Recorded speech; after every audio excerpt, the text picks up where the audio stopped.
എല്ലാവർക്കും focus star PSCയിലേക്ക് സ്വാഗതം. ഇന്ന് നമ്മൾ നോക്കാൻ പോകുന്നത് ഹൈക്കോർട്ട് കമ്പ്യൂട്ടർ അസിസ്റ്റൻറ്റിനെ കുറിച്ചുള്ള ഡീറ്റെയിൽസ് ആണ്. അപ്പോൾ ഇന്നത്തെ വീഡിയോയിൽ കഴിഞ്ഞ പ്രാവശ്യം കമ്പ്യൂട്ടർ അസിസ്റ്റൻ്റ് വിളിച്ചപ്പം നോട്ടിഫിക്കേഷനിൽ എത്ര ഒഴിവുണ്ടായിരുന്നു, പിന്നീട് അപ്പോയിൻമെൻറ്റ് നടന്നത് എത്ര പേർക്കാണ്, ഏത് റാങ്ക് വരെയുള്ള ആൾക്കാർക്ക് അപ്പോയിൻമെൻറ്റ് കിട്ടിയിട്ടുണ്ട്, പിന്നെ അതുപോലെ തന്നെ ടോട്ടൽ അഡ്വൈസ് എത്രയാണ്, നോട്ടിഫിക്കേഷനിൽ എത്ര ഒഴിവുണ്ടായിരുന്നു, പിന്നെ അതുപോലെ തന്നെ ഇതിൽ കട്ട് ഓഫ് എത്രയായിരുന്നു, കഴിഞ്ഞ കട്ട് ഓഫ് എത്രയായിരുന്നു, അതുപോലെ തന്നെ ഇതിൽ നമുക്കറിയാം OMR എക്സാമിന് ശേഷം ടൈപ്പിംഗ് ടെസ്റ്റും അതുപോലെ തന്നെ കമ്പ്യൂട്ടർ പ്രൊഫിഷ്യൻസി ടെസ്റ്റും ഉണ്ട്.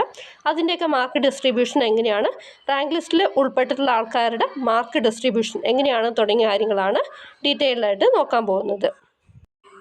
ഈ എക്സാമിന് വേണ്ടിയിട്ട് പ്രിപ്പയർ ചെയ്യുന്നവരുണ്ടാവും, അതുപോലെ തന്നെ എക്സാമിന് അപ്പിയർ ചെയ്യുന്ന ആൾക്കാരും ഉണ്ടാവും. അപ്പോൾ അവരെല്ലാവരും അറിഞ്ഞിരിക്കേണ്ട കാര്യങ്ങളാണ് ഡിസ്കസ് ചെയ്യുന്നത്. അപ്പോൾ ഈ സ്ക്രീനിൽ കാണിച്ചിരിക്കുന്നത് ഇപ്പോഴത്തെ നോട്ടിഫിക്കേഷനാണ്. അതിൽ സ്കെയിൽ ഓഫ് പേ 27,900 മുതൽ 63,700 വരെയാണ്. നിലവിൽ 12 ഒഴിവാണുള്ളത്.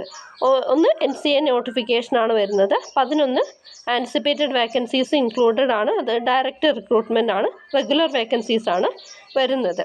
ഓക്കെ, പിന്നെ ചിലരുടെ സംശയം, നമ്മളിപ്പോൾ സപ്ലിമെൻ്ററി ലിസ്റ്റിലാണ് വന്നിട്ടുള്ളതെന്നുണ്ടെങ്കിൽ, അതായത് നമ്മൾ ഈ OMR എക്സാമിന് ശേഷം ലിസ്റ്റ് ഇടും, അതിൽ സപ്ലിമെൻ്ററി ലിസ്റ്റിലാണെങ്കിൽ നമ്മൾ ഈ കമ്പ്യൂട്ടർ പ്രൊഫിഷ്യൻസി ടെസ്റ്റും അതുപോലെ തന്നെ ടൈപ്പിംഗ് ടെസ്റ്റും കൂടുതൽ മാർക്ക് വാങ്ങിയിട്ടുണ്ടെങ്കിൽ മെയിൻ ലിസ്റ്റിലേക്ക് കയറാൻ പറ്റുമോ എന്നുള്ളൊരു സംശയം ഉണ്ടാവാം.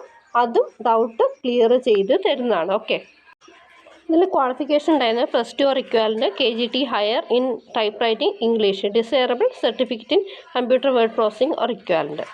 ഓക്കെ, ഇത് തന്നെയാണ് കഴിഞ്ഞ നോട്ടിഫിക്കേഷനിലും ഉണ്ടായിരുന്ന ക്വാളിഫിക്കേഷൻ, മാറ്റമൊന്നുമില്ല. ഇതിൻ്റെ സിലബസ് ജസ്റ്റ് ഒന്ന് നോക്കാം. ഒബ്ജക്റ്റീവ് ടെസ്റ്റാണ് ഫസ്റ്റ് വരുന്നത്, അത് 75 മിനിറ്റ് ഡ്യൂറേഷനാണ് വരുന്നത്. OMR എക്സാം ആയിരിക്കും. അതിൽ computer proficiency 50 mark, general knowledge and current affairs 30 mark, general English 20 മാർക്കാണ്. അതിനുശേഷം ഈ ഒബ്ജക്റ്റീവ് ടെസ്റ്റ് ക്വാളിഫൈ ആയവർക്ക് ടൈപ്പിംഗ് ടെസ്റ്റ് ഉണ്ട്. ടൈപ്പിംഗ് ടെസ്റ്റ് എന്ന് പറയുന്നത് ഇതിൽ ടൈപ്പിംഗ് ടെസ്റ്റും പിന്നെ അതുപോലെ തന്നെ കമ്പ്യൂട്ടർ പ്രൊഫിഷ്യൻസി ടെസ്റ്റും വരുന്നതാണ്. ഓക്കെ, അപ്പോൾ ഇത് മൂന്നിൻ്റെ, അതായത് കമ്പ്യൂട്ടർ പ്രൊഫിഷ്യൻസി ടെസ്റ്റും ടൈപ്പിംഗ് ടെസ്റ്റും OMR എക്സാമിൻ്റെ മാർക്കും റാങ്ക് ലിസ്റ്റിൽ വരുന്നതാണ്. ആദ്യമായിട്ട് കഴിഞ്ഞ നോട്ടിഫിക്കേഷൻ എത്ര വേക്കൻസി ഉണ്ടായിരുന്നു നോക്കാം. അതിൽ ശമ്പള സ്കെയിൽ 20,000 മുതൽ 47,800 വരെയായിരുന്നു. നമ്പർ ഓഫ് വേക്കൻസീസ് എന്ന് പറയുന്നത് 7 വേക്കൻസിയാണ് ഉണ്ടായിരുന്നത്. പിന്നെ ഇതിൽ എക്സ്പയർ, അതായത് ഈ ഒരു റാങ്ക് ലിസ്റ്റിൻ്റെ എക്സ്പയറി എന്ന് പറയുന്നത് ഇവിടെ ക്ലിയർ ആയിട്ട് കൊടുത്തിട്ടുണ്ട്, അതൊന്ന് ജസ്റ്റ് നോക്കാം. Vacancies that may arise during the period of validity of the rank list shall also be filled up from the list. അതായത് ഈ റാങ്ക് ലിസ്റ്റ് നിലവിൽ വരുമ്പോൾ ഏതെങ്കിലും വേക്കൻസി വന്നിട്ടുണ്ടെങ്കിൽ ഈ റാങ്ക് ലിസ്റ്റിൽ നിന്ന് തന്നെയായിരിക്കും ആൾക്കാരെ എടുക്കുക. പിന്നെ ഈ റാങ്ക് ലിസ്റ്റിൻ്റെ കാലാവധി എന്ന് പറയുന്നത് minimum period of 1 year from the date on which it is brought into force shall be continued to remain in force until the publication of a fresh list or till the expiry of 2 years. whichever is earlier. അതായത് 1 വർഷമാണ് minimum period, 2 വർഷമാണ് ഈ ഒരു rank ലിസ്റ്റിൻ്റെ കാലാവധി എന്ന് പറയുന്നത്. PSCയിൽ അത് 3 വർഷമാണ്, ഇവിടെ 2 വർഷമാണ്. നിലവിൽ ഹൈക്കോർട്ട് കമ്പ്യൂട്ടർ അസിസ്റ്റൻറ്റിൻ്റെ റാങ്ക് ലിസ്റ്റിൻ്റെ കാലാവധി കഴിഞ്ഞിട്ടുണ്ട്. ഇവിടെ ഈ ഒരു കഴിഞ്ഞ റാങ്ക് ലിസ്റ്റ് നിലവിൽ വന്ന തീയതി 2/9/2022 ആണ്. ഓക്കെ, അപ്പോൾ അത് ഓൾറെഡി കഴിഞ്ഞിട്ടുണ്ട്. പിന്നെ ടൈപ്പിംഗ് ടെസ്റ്റ് നടന്ന തീയതി 14/5/2022 ആണ്. OMR എക്സാം നടന്ന തീയതി 26/9/2021 ആണ്. അതിൽ OMR എക്സാമിൻ്റെ കട്ട് ഓഫ് എന്ന് പറയുന്നത് 55.5 ആണ്. അതായത് ഈ ഒരു മെയിൻ ലിസ്റ്റിൽ ഉൾപ്പെട്ടിട്ടുള്ള ഏറ്റവും ലാസ്റ്റ് ആളെന്ന് പറയുന്നത്, അതായത് ഈ OMR എക്സാമിൻ്റെ മാത്രം മാർക്കാണ് പറയുന്നത്, 55.5 മാർക്കാണ്. ഈ 55.5 മാർക്ക് കിട്ടിയ ആൾ അതിന് മുകളിലേക്കും കിട്ടിയവർക്കാണ് ഈ typing test and computer proficiency test വന്നിട്ടുള്ളത്.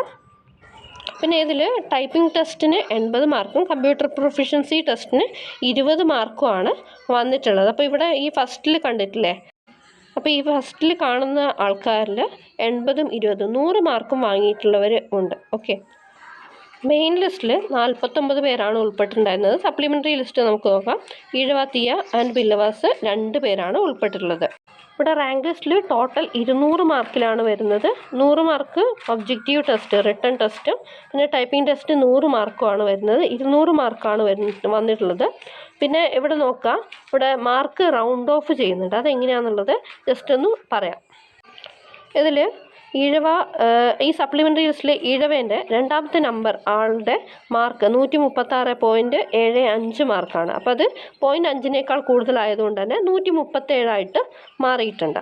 അടുത്തൊരു സംശയം എന്ന് പറയുന്നത്, ഈ സപ്ലിമെൻ്ററി ലിസ്റ്റിലുള്ള ആൾക്കാർ കമ്പ്യൂട്ടർ പ്രൊഫഷ്യൻസി ടെസ്റ്റും ടൈപ്പിംഗ് ടെസ്റ്റും നല്ലൊരു മാർക്ക് വാങ്ങിയിട്ടുണ്ടെങ്കിൽ മെയിൻ ലിസ്റ്റിലേക്ക് കയറുമോ എന്നുള്ളതാണ്. അത് നോക്കാം. ഇവിടെ തന്നെ നോക്കിയാൽ നമുക്ക് മനസ്സിലാവും. ഇവിടെ 49-ാം നമ്പർ ആളുടെ ടോട്ടൽ മാർക്ക് എന്ന് പറയുന്നത് 128ആണ്. പക്ഷേ സപ്ലിമെൻ്ററി ലിസ്റ്റിൽ ഈഴവ ഇതിൽ ഉൾപ്പെട്ടിട്ടുള്ള 2 പേർക്ക് നോക്കാം 147ഉം 137 മാർക്കുമാണ് വന്നിട്ടുള്ളത്. പക്ഷെ അവർ സപ്ലിമെൻ്ററി ലിസ്റ്റിൽ തന്നെയാണ് വന്നിട്ടുള്ളത്. ആ 49-ാം നമ്പർ ആൾ മെയിൻ ലിസ്റ്റിൽ തന്നെയാണ് ഉൾപ്പെട്ടിട്ടുള്ളത്. അപ്പോൾ പ്രത്യേകം ശ്രദ്ധിക്കുക. OMR എക്സാമിനാണ് കൂടുതൽ ഇമ്പോർട്ടൻസ് കൊടുക്കേണ്ടത്. OMR എക്സാമിൽ മാക്സിമം മാർക്ക് വാങ്ങിക്കുക. അത് മെയിൻ ലിസ്റ്റിൽ ഉൾപ്പെടാൻ വേണ്ടിയിട്ട് ശ്രദ്ധിക്കുക. ഓക്കെ, സപ്ലിമെൻ്ററി ലിസ്റ്റിലാണെങ്കിൽ അത് മെയിൻ ലിസ്റ്റിലേക്ക് ആവാൻ തീരെ സാധ്യതയില്ല. ഇനി സപ്ലിമെൻ്ററി ലിസ്റ്റിൽ ഇഴവ, തിയ, ബില്ലവാസ് 2 പേരാണ് ഉൾപ്പെട്ടിട്ടുള്ളത്. ബാക്കിയുള്ള ഇതും കൂടി നോക്കാം. പിന്നെ അടുത്തത് ഷെഡ്യൂൾഡ് കാസ്റ്റ് 2 പേരാണ് ഉൾപ്പെട്ടിട്ടുള്ളത്. മുസ്ലിംസ് ആരും തന്നെ ഇല്ല. ലാറ്റിൻ കത്തോലിക്സ്, ആംഗ്ലോ ഇന്ത്യൻസ് 3 പേരാണ് ഉൾപ്പെട്ടിട്ടുള്ളത്. പിന്നെ എക്കണോമിക്കലി വീക്കർ സെക്ഷൻ ആരുമില്ല. അത് OBC ഒരാൾ, ഹിന്ദു നാടാർ 2 പേര്, SIUC നാടാർ 2 പേരാണ് വന്നിട്ടുള്ളത്. വിശ്വകർമാസ് ഒരാളും ദീപരാസ് 2 പേരാണ് ഉൾപ്പെട്ടിട്ടുള്ളത്. Scheduled caste convert to Christianity ഒരാൾ, ഷെഡ്യൂൾഡ് ട്രൈബ്സ് ഒരാൾ, persons with disabilities, hearing impairment ഒരാൾ, ലോക്കോമോട്ടീവ് ഡിസബിലിറ്റി ഒരാളുമാണ് ഉൾപ്പെട്ടിട്ടുള്ളത്. ഇങ്ങനെയാണ് ഈ ഒരു ലിസ്റ്റിൽ സപ്ലിമെൻ്ററി ലിസ്റ്റിൽ വന്നിട്ടുള്ളത് ആൾക്കാർ. ഓക്കെ, അടുത്തായിട്ട് നമുക്ക് ഈ ഒരു പോസ്റ്റിലേക്ക് വന്നിട്ടുള്ള അപ്പോയിൻമെൻറ്റ് ഒന്ന് ജസ്റ്റ് നോക്കാം. ഇതിൽ മൊത്തം ടോട്ടൽ 22 അഡ്വൈസാണ് പോയിട്ടുള്ളത്. അതിൽ 2 NJDയും 1 NCAയും ഉൾപ്പെടുന്നുണ്ട്. ഓക്കെ, അതായത് 19 വേക്കൻസി ആയിരുന്നു ഉണ്ടായിരുന്നത്. അതിൽ 2 NJDയും പിന്നെ 1 NCA നോട്ടിഫിക്കേഷനാണ് വന്നിട്ടുണ്ടായിരുന്നത്. ഓപ്പൺ കാറ്റഗറി പോയിട്ടുള്ള റാങ്ക് 13-ാം റാങ്ക് വരെ പോയിട്ടുണ്ട്. EWS 25-ാം റാങ്ക് വരെ പോയിട്ടുണ്ട്. Ezhava, Thiyya, Billava 24. Scheduled caste supplementary ലിസ്റ്റിൽ 2ാമത്തെ ആൾ വരെ പോയിട്ടുണ്ട്. മുസ്ലിംസ് അതിൽ 36-ാം റാങ്കുള്ള ആൾക്ക് പോയിട്ടുണ്ടായിരുന്നു, അപ്പോയിൻമെൻറ്റ് പോയിട്ടുണ്ടായിരുന്നു. പക്ഷേ അയാൾ ജോയിൻ ചെയ്തില്ല. അതുകൊണ്ടാണ് ഇപ്പോഴത്തെ നോട്ടിഫിക്കേഷനിൽ NCA നോട്ടിഫിക്കേഷനായിട്ട് മുസ്ലിം വന്നിട്ടുണ്ടായിരുന്നത്. ധീരവ ഒന്നുമില്ല, വിശ്വകർമ്മയും ഒന്നുമില്ല. അതുപോലെ തന്നെ ലാറ്റിൻ കത്തോലിക്സ്, ആംഗ്ലോ ഇന്ത്യൻ 46-ാമത്തെ റാങ്ക് വരെ പോയിട്ടുണ്ട്. OBC 11-ാമത്തെ റാങ്ക് വരെ പോയിട്ടുണ്ട്. പിന്നെ Hindu Nadar, SIUC Nadar, SC convert to Christianity ഇതൊന്നും ഇല്ല.